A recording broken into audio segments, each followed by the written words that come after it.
Ada satu orang yang sangat jengkel sekali dengan Hamzah, dan orang ini sebenarnya Jubair bin Mut'im. Ya.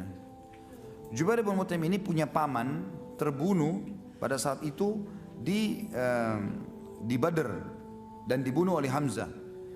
Maka dia berkata kepada budaknya yang bernama Wahsy, berangkatlah bersama orang-orang jika engkau membunuh Hamzah, paman Muhammad, demi membalas dendam pamanku yang bernama Thu'aimah bin Adi yang dibunuh oleh Hamzah, maka engkau akan merdeka. Waktu masih di Mekah. Dan kebetulan memang si Wahsy ini orang yang sangat mahir. Saking mahirnya dia melempar tombak sampai dikatakan dia bisa melempar tombak memasuki sebuah lubang besi yang diputar dengan kencang, gitu kan? Kemudian dia bisa melempar dan bisa masuk ke tengah-tengahnya tanpa harus memberhentikan goyangannya besi itu. Jadi saking cepatnya, jadi besi bulat diikat dengan tali kemudian diputarin dengan kencang. Itu sementara berputar dia bisa lempar tombak melewati tengah-tengah lubangnya tanpa memberhentikan goyangnya lingkarannya besi itu. Jadi sangat luar biasa terampilnya. Maka dia mengatakan kau akan bebas. Kata Wahsy, saya pun pada saat itu tidak berpikir apa-apa masuk kancah peperangan kecuali harus bisa membunuh Hamzah, karena saya bebas, saya nggak ingin berperang. Waktu Hindun binti Utbah, istrinya Abu Sufyan, ayahnya dia Utbah bin Rabi'ah yang terbunuh pada saat duel di Badr, gitu kan? Utbah ayahnya dia dibunuh oleh Hamzah karena waktu Utbah duel sama Ubaidah kan terluka. Lalu kemudian waktu Ubaidah diselamatkan oleh Hamzah dan Ali, Hamzah menusuk Utbah. Syaibah pamannya Hindun juga dibunuh oleh Hamzah. Al-Walid saudaranya dia dibunuh oleh Ali, gitu kan? Maka dua orang sini, ayah dan pamannya dibunuh oleh Hamzah. Maka dia pun memanggil Wahsy sambil mengatakan, hai Wahsy, selain majikanmu Jubair bin Mut'im yang akan menjanjikan kau bebasan, kamu lihat ini perhiasan saya. Dikeluarin satu kotak penuh perhiasan yang mahal sekali, karena dia ratu Mekah. Ini semua jadi milikmu asal kau bunuh Hamzah. Kata Wahsy pada saat itu, saya benar-benar cuma berpikir pada saat itu bagaimana saya bisa mendapatkan kebebasan dan mendapatkan harta ini.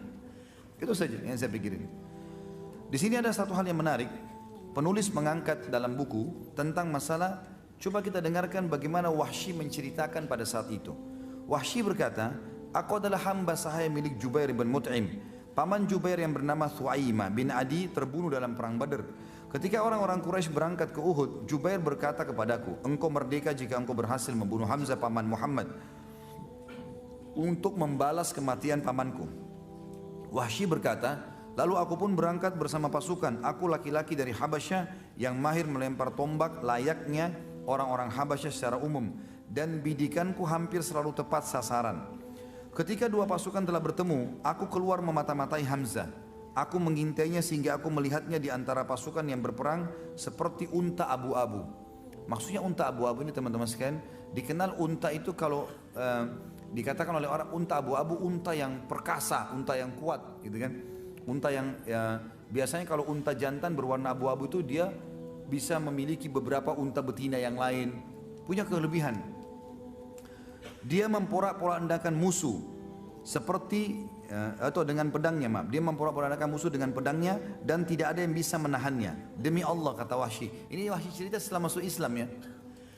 Dia mengatakan, demi Allah saat itu aku sedang mengincarnya dan menginginkannya. Aku bersembunyi di balik pohon atau batu agar dia mendekat kepadaku.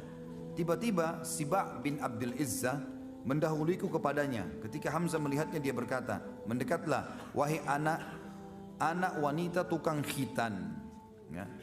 Wahsy berkata, maka Hamzah menebasnya tepat di kepalanya. Jadi rupanya si Siba' bin Abdul Izzah ini ibunya itu tukang khitan di Mekah. Maka Hamzah ini kancah peperangan bisa diucapkan ya. Kalau di luar kancah peperangan kita nggak boleh nganggap remeh orang. Tapi di kancah peperangan dia menjatuhkan semangatnya si musuh. Dia bilang, kalau mau lawan saya, mendekatlah wahai anaknya wanita tukang khitan, gitu. Begitu mendekat, ditebas lehernya sama Hamzah seketika. Wahsy menceritakan itu.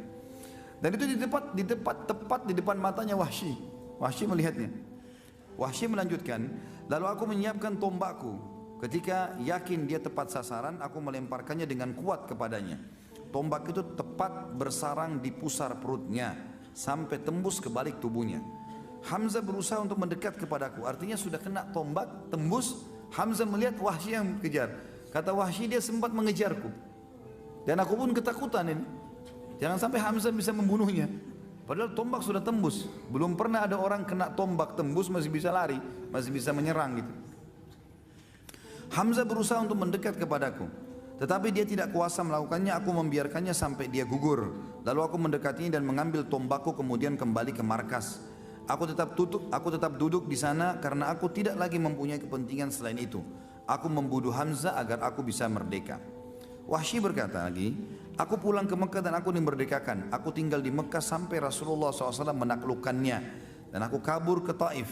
Jadi Wahsy salah satu dari 10 orang yang diperintahkan Nabi untuk dibunuh. Termasuk seperti kita bahas bulan lalu, Ikrimah bin Abi Jahal yang juga masuk dalam 10 daftar itu. Kata Wahsy, waktu Nabi SAW melakukan Mekah, aku pun lari ke Taif dan tinggal di sana. Ketika delegasi Taif datang kepada Nabi SAW untuk masuk Islam, aku tidak lagi menemukan jalan untuk berlari. Lalu aku berkata kepada diriku, aku akan pergi ke Syam atau ke Yaman atau kemana? Demi Allah pada saat itu aku berpikir demikian. Tiba-tiba seorang laki-laki berkata kepadaku, celaka engkau demi Allah. Muhammad tidak akan membunuh seorang pun yang masuk ke dalam agamanya dan bersaksi dengan kesaksiannya. Ini makhluk Islam.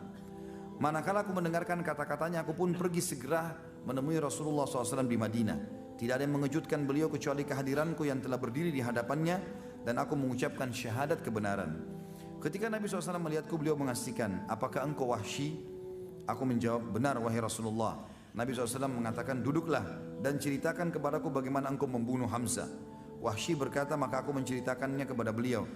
Selesai aku berkisah, beliau pun bersabda, sungguh sayang, jauhkanlah wajahmu dariku, aku tidak ingin melihatmu. Jadi sudah syahadat, tapi Nabi bilang, mulai sekarang jangan kau selalu ada di wajahku. Bertemu ya silakan, tapi untuk ngobrol menjadi orang yang selalu di depanku jangan, karena aku khawatir nanti akhirnya aku mengingat pamanku dan akhirnya membenci seorang muslim, ya seperti itulah. Wahsy berkata, setelah itu aku selalu menghindar dari Rasulullah SAW sehingga beliau tidak melihatku sampai beliau pun wafat. Wahsy berkata, masih lanjutan satu paragraf lagi, ketika kaum muslimin berangkat untuk menyerang Musailamah al-Kadzab. Jadi di zaman Nabi SAW meninggal ada orang yang mengaku sebagai Nabi tapi dusta, namanya Musailamah al-Kadzab. Aku berangkat bersama mereka setelah syahadat tentu tadi ya, membawa tombak yang dulu aku gunakan untuk membunuh Hamzah. Ketika kedua pasukan bertemu, aku melihat Musailamah dengan pedang di tangannya. Demi Allah aku tidak mengenalnya. Tiba-tiba seorang laki-laki Ansar mengincarnya dari sisi yang lain. Masing-masing dari kami mengincarnya. Ketika pulang itu pun tiba, aku melepaskan tombakku dan menancap tepat di tubuhnya. Lalu orang Ansar itu melengkapinya dengan menebasnya dengan pedang. Hanya Allah yang mengetahui siapa dari kami yang membunuhnya. Jika aku yang membunuhnya, maka aku telah membunuh sebaik-baik orang setelah Rasulullah SAW, yaitu Hamzah. Dan aku juga telah membunuh seburuk-buruk orang, maksudnya adalah Musailamah al-Kadzab. Dan ini sanadnya kuat, disebutkan oleh Ibnu Hisham dalam kitab sirahnya, Ibnu Athir juga dalam Usudul Ghabah, dan Ibnu Abdul Bar juga dalam Al-Isti'ab, ya. Dan seterusnya ada beberapa orang yang menyebutkan masalah ini. Dalam riwayat lain teman-teman sekalian dikatakan Wahsy berkata, pada saat aku berusaha menombak, ya, Hamzah, maka aku ketakutan karena dikejar olehnya. Kemudian aku pun berusaha melemparnya dari jarak jauh. Sampai akhirnya tombak itu tersasarkan ke perutnya dan tembus ke belakang. Dia pun sempat mengejarku dan aku ketakutan jangan sampai Hamzah mendapatiku. Itu tambahan riwayat. Riwayat yang lain, riwayat juga tambahan di akhirnya mengatakan, aku pun pada saat itu gelisah semenjak Nabi SAW tidak mau melihat wajahku. Ya, artinya Wahsy untuk menghindar. Ya.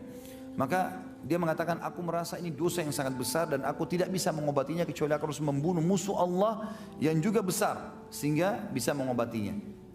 Maka pada saat terjadi perang melawan Musailamah al-Kadzab di zaman Abu Bakar radhiyallahu anhu, maka aku pun ikut dan aku pun mencari Musailamah al-Kadzab sampai aku melihatnya dan aku mempersiapkan tombak yang aku gunakan untuk membunuh Hamzah dulu dan aku melemparkan di titik yang sama.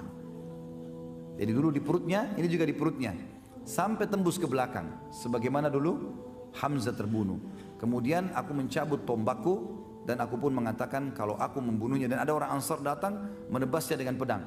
Maka aku mengatakan aku telah membunuh manusia yang paling buruk sebagai balasan telah membunuh manusia yang terbaik, maksudnya Hamzah. Seperti itulah riwayatnya. Teman-teman sekalian, pada saat Hamzah radhiyallahu anhu mati di sini, terbunuh mati syahid, maka Nabi SAW waktu lihat jenazahnya dalam sebuah riwayat yang sahih, riwayat Bukhari, Kata Umar bin Khattab, kami belum pernah mendengarkan Nabi SAW menangis terisak-isak seperti pada saat melihat jasad pamannya Hamzah. Ternyata muslimin terdesak.